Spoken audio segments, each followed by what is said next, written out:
नमस्कार दोस्तों, बहुत बहुत स्वागत है आप सभी का गवर्नमेंट एजुकेशन में। दोस्तों, आज के इस वीडियो में हम केंद्रीय सूचना आयोग यानी सेंट्रल इंफॉर्मेशन कमीशन से संबंधित प्रश्न हम देखने वाले हैं। और ये हम आयोग से संबंधित हर एक आयोग से संबंधित प्रश्न देख रहे हैं। और इससे पहले की वीडियो आप नहीं देखे तो यहाँ पर एक आई का बटन आ रहा होगा, उस पर क्लिक करके आप देख सकते हो। तो पहले मैं कुछ चीज़ें आपको बता देना चाहूँगा सेंट्रल इंफॉर्मेशन कमीशन के बारे में। तो जो सूचना का अधिकार अधिनियम 2005 के अध्याय 3 में जो है वो केंद्रीय सूचना आयोग तथा अध्याय 4 में राज्य सूचना आयोग का गठन का प्रावधान किया गया है। ठीक है, अध्याय किसमें 3 में जो है वो सेंट्रल इंफॉर्मेशन कमीशन की बात की गई है, और अध्याय 4 में जो है वो स्टेट इंफॉर्मेशन कमीशन की बात कही गई है, प्रावधान किया गया है। ठीक है, वहीं हम बात करें तो इसमें धाराएं होती हैं। धारा जो है वो 12 में बात की गई है कि केंद्रीय सूचना आयोग के गठन होगा। और धारा 13 की हम बात करें तो जिसमें जो सूचना आयुक्त होते हैं उनकी पदावधि और सेवा शर्तों की बात कही है। और धारा 14 में जो है वो उन पद को हटाने से संबंधित प्रावधान किए गए हैं।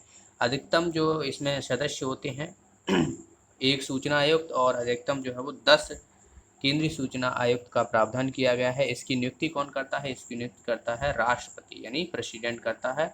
और ये नियुक्तियां जो है वो प्रधानमंत्री की अध्यक्षता में बनी समिति के माध्यम से होती है, जिसमें लोकसभा के विपक्ष नेता और प्रधानमंत्री द्वारा जो कैबिनेट मंत्री होते हैं वो सदस्य होते हैं। ठीक है, तो इतना आपको पता होना चाहिए। बाकी और मैं आपको चीज़ें बताऊं, जैसे कि कार्यकाल होता है, सेवा शर्तें होती हैं।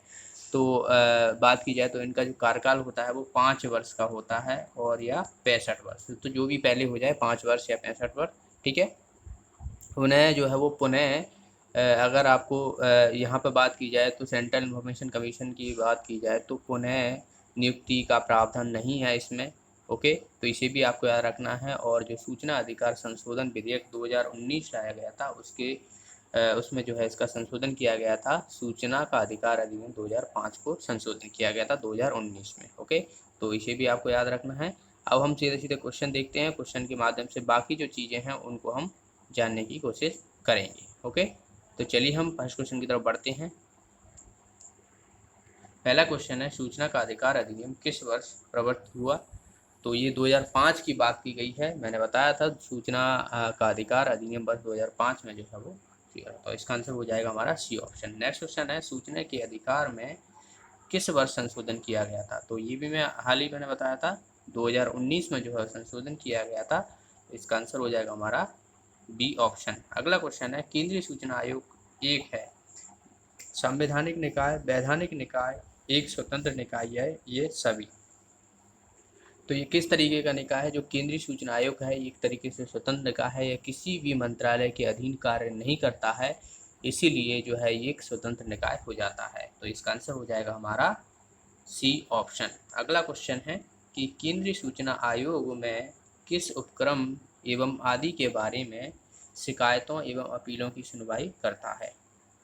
पहला है केंद्रीय सरकार के अधीन कार्यालय, दूसरा वित्तीय संस्था, तीसरा सार्वजनिक क्षेत्रों के उपक्रम, चौथा उच्चतम न्यायालय, और पांचवा है भारत का नियंत्रण महालेखा परीक्षक। तो इसमें से हमें सत्य निकालना है कि सत्य जो है वो कौन सा है।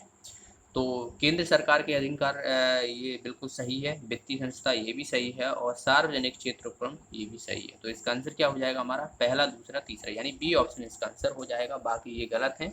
ओके, अगले क्वेश्चन की तरफ बढ़ते हैं। केंद्रीय सूचना आयोग में अध्यक्ष समेत कितने सदस्यों से ज़्यादा नहीं होना चाहिए? तो मैंने आपको बताया था अध्यक्ष जो रहता है और बाकी जो 10 सदस्य रहते हैं। ठीक है, तो एक तो केंद्रीय सूचना आयोग में अध्यक्ष समेत 10 आयुक्तों से ज़्यादा नहीं होते। तो देख लेते हैं इसमें कौन सा है। अध्यक्ष को मिलाकर 10 से ज़्यादा नहीं होना चाहिए, यानी बी ऑप्शन इसका आंसर हो जाएगा।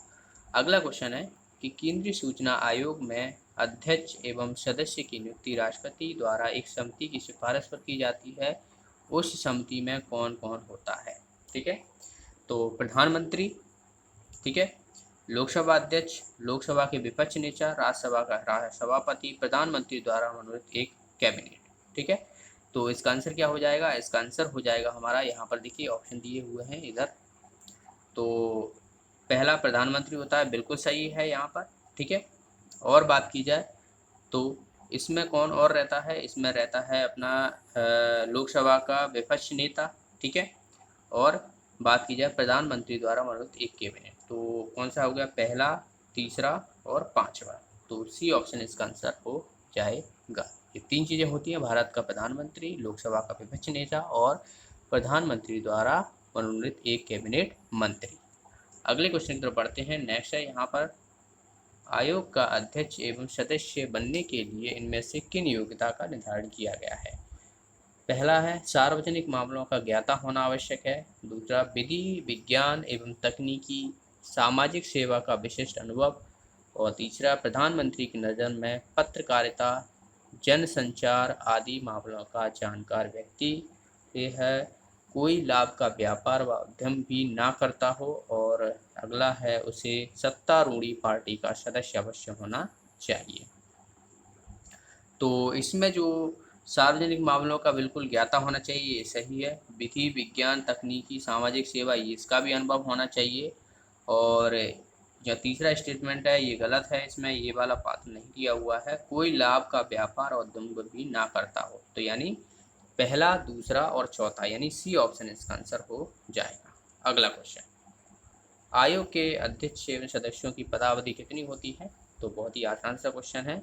इसमें जो अवधि रहती है, बात की जाए तो 5 वर्ष और 65 वर्ष। तो बी ऑप्शन इसका आंसर हो जाएगा। अगला क्वेश्चन, केंद्रीय सूचना आयोग के अध्यक्ष एवं सदस्य पुनर्नियुक्ति के पात्र होते हैं या नहीं। तो मैंने आपको बताया था, नहीं होते हैं।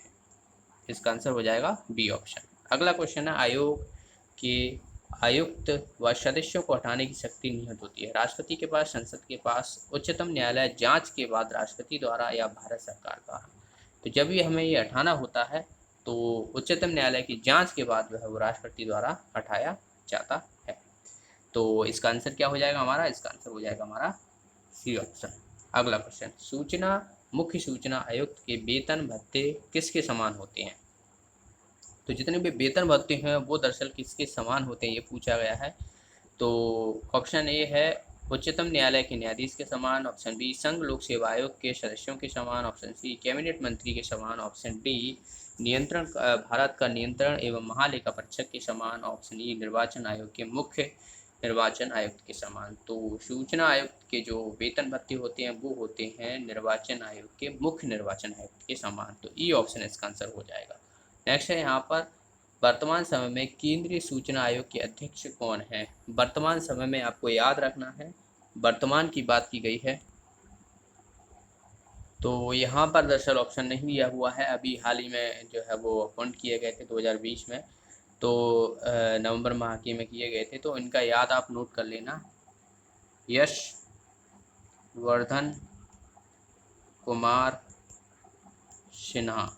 ओके, तो ये जो है वो चेयरमैन है। यशवर्धन कुमार सिन्हा जो है वो chief information commissioner of India हैं। और पहले कौन थे, तो ये भी आपको याद रखना है। पहले जो थे वो बाजाहाट हबीबुल्ला थे, बाजाहाट हबीबुल्ला। ओके, तो इन दोनों के नाम आपको याद रखना है। चलिए अगला क्वेश्चन देखते हैं। केंद्रीय सूचना आयोग की प्रथम महिला आयुक्त पूछी गई हैं कि पहली महिला आयुक्त कौन थी। श्रीमती रमा बाई शर्मा। ऑप्शन बी है श्रीमती विजय लक्ष्मी। ऑप्शन सी है श्रीमती सुषमा सिंह। ऑप्शन डी है श्रीमती मावो भंडार के नायक। तो पहली महिला है, इंपॉर्टेंट है, याद रखना है। तो इनका नाम है सुषमा सिंह। ओके, तो सी ऑप्शन इसका आंसर हो जाएगा। अगला क्वेश्चन है, केंद्रीय सूचना आयोग के प्रथम मुख्य सूचना आयुक्त कौन थे। तो प्रथम जितने भी हैं उनके आपको याद रखना है। देखिए, महिलाओं की बात की जाए तो महिला मैं आपको बता चुका हूँ कौन है, सुषमा सिंह। और पहले जो है वो वजाहत हबीबुल्ला है, ये भी मैं बता चुका हूँ। तो यहाँ पर देखिए कौन सा ऑप्शन हो जाएगा, डी ऑप्शन हो जाएगा। अगला क्वेश्चन है, वर्तमान समय में सूचना आयोग का क्रम कौन सा है, ये कौन से नंबर के हैं, ये पूछा गया है। ठीक है, तो अभी देखिए इसमें जो मैंने बताया था उसमें तो ऑप्शन नहीं था, लेकिन अभी आपको याद रखना है जो यशवर्धन कुमार सिन्हा है वो दरअसल जो है वो 11वें नंबर के हैं।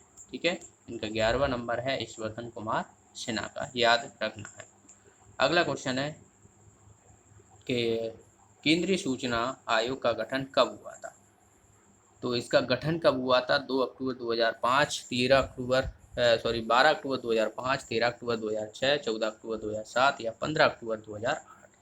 तो इसका गठन हुआ था 12 अक्टूबर 2005 को। इसका आंसर हो जाएगा ए ऑप्शन। नेक्स्ट है यहाँ पर, केंद्रीय सूचना आयोग का गठन संविधान के किस अनुच्छेद के तहत किया गया है? तो अनुच्छेद जो है वो 19 फर्स्ट का है, जो कि बात की जाए एवं 19-21 के तहत किया गया है, तो दोनों ही याद रखना है। तो देखिए यहाँ पर इसका आंसर क्या हो जाएगा, हमारा डी ऑप्शन हो जाएगा। पहला है अनुच्छेद 19 का फर्स्ट का और अनुच्छेद 21।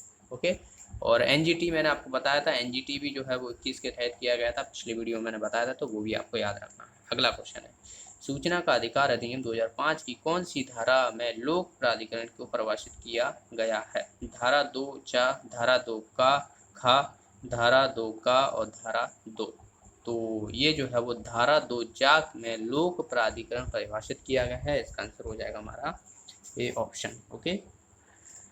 अगले क्वेश्चन की तरफ बढ़ते हैं। नेक्स्ट है यहाँ पर, केंद्रीय सूचना आयोग का 13वें वार्षिक सम्मेलन का आयोजन कहाँ हुआ था? मुंबई, दिल्ली, रांची या कोलकाता? तो ये हुआ था दोस्तों दिल्ली में। इसका आंसर हो जाएगा हमारा बी ऑप्शन। अगला क्वेश्चन है, आयोग को जांच करते समय किस न्यायालय की शक्ति प्राप्त होती है? फौजदारी न्यायालय, दीवानी न्यायालय, भारतीय दंड संहिता या ये सभी की शक्तियाँ?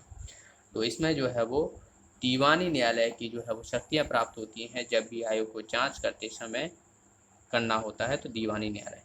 अगला क्वेश्चन है, राज्य सूचना आयोग के अध्यक्ष एवं सदस्यों की नियुक्ति किसके द्वारा की जाती है? राष्ट्रपति, भारत का मुख्य न्यायाधीश, राज्यपाल या मुख्यमंत्री?